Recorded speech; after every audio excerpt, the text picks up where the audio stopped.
కరీంనగర్ జిల్లా హుజూరాబాద్ అంబేద్కర్ చౌరస్తాలో BC Azadi youth federation వ్యవస్థాపక జాతీయ అధ్యక్షులు జక్కని సంజయ్ కుమార్ ఆధ్వర్యంలో బీసీలకు కాంగ్రెస్ పార్టీ ఇచ్చిన హామీ కామారెడ్డి డిక్లరేషన్ మేరకు స్థానిక సంస్థల్లో 42% రిజర్వేషన్ పెంచాలని డిమాండ్ చేస్తూ సత్యాగ్రహ దీక్ష కార్యక్రమం చేపట్టారు. ఈ కార్యక్రమంలో వివిధ కుల సంఘాల నేతలు, వివిధ పార్టీలకు చెందిన నాయకులు పాల్గొన్నారు.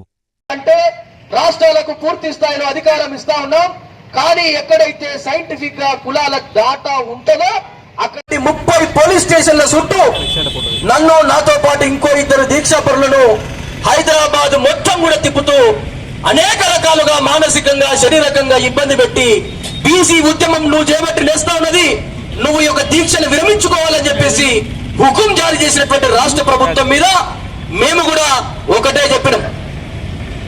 ఎట్టి పరిస్థితుల్లో బీసీల ఉద్యమం రగలపోతా ఉన్నది. బీసీలమంతా ఒకే తాటి మీదకి వస్తా ఉన్నాం. బీసీలుగా మేము పోరాటాలు చేస్తాం.